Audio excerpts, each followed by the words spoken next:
coach always gives you Effort and attitude. I love that kid. I love that. Hey guys, congratulations on getting there. 2-3. World Series. All right, okay.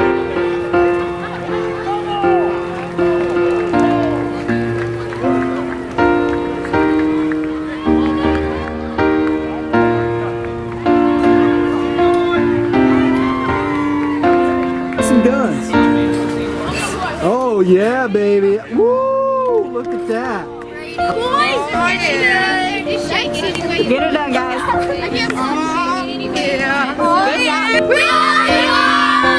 Good job.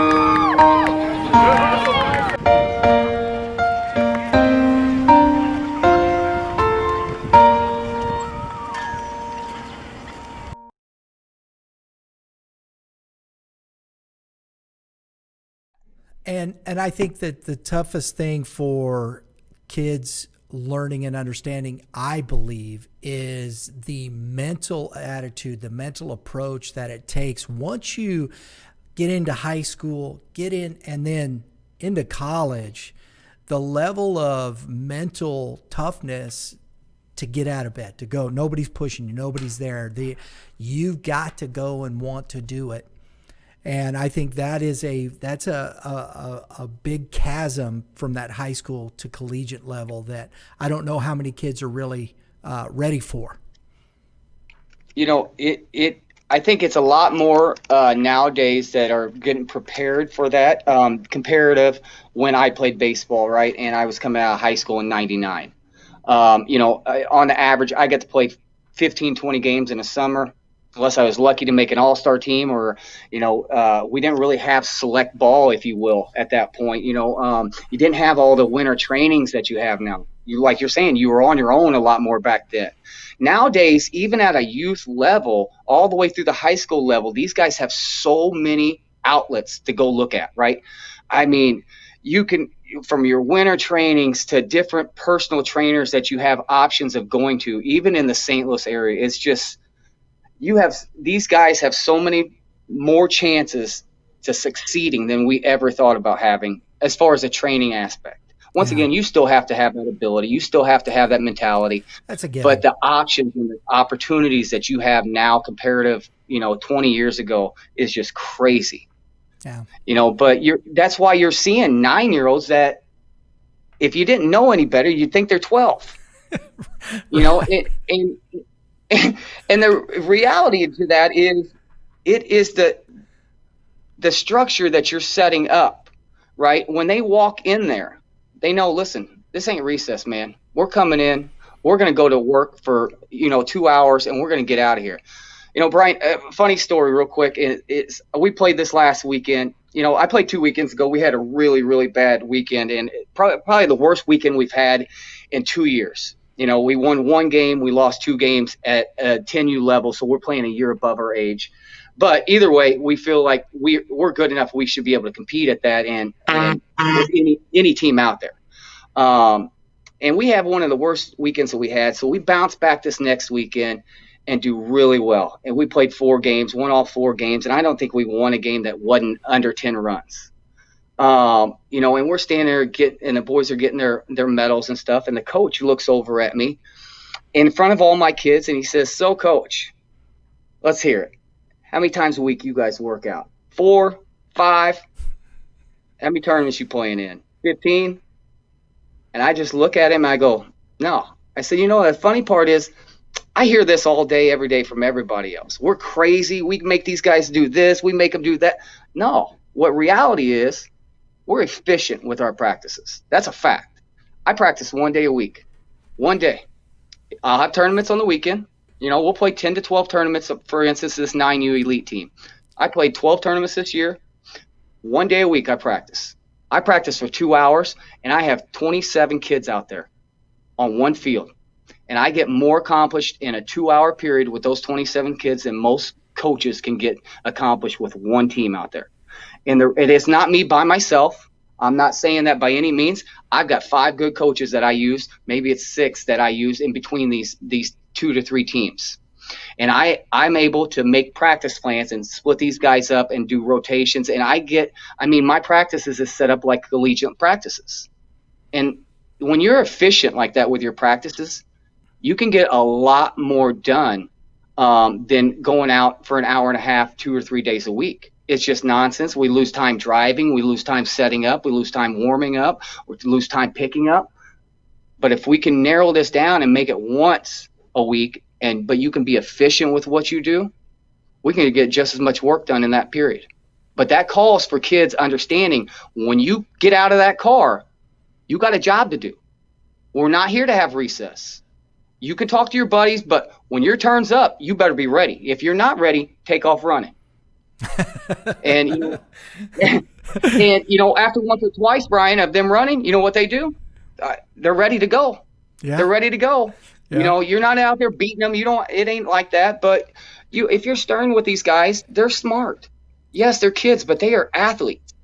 And they can adjust, just like you're asking them to do when they make mistakes. I throw 4 balls down in the dirt. Don't throw the 5th one in the dirt. Make an adjustment. I don't care if you throw it over his head. We have to make an adjustment.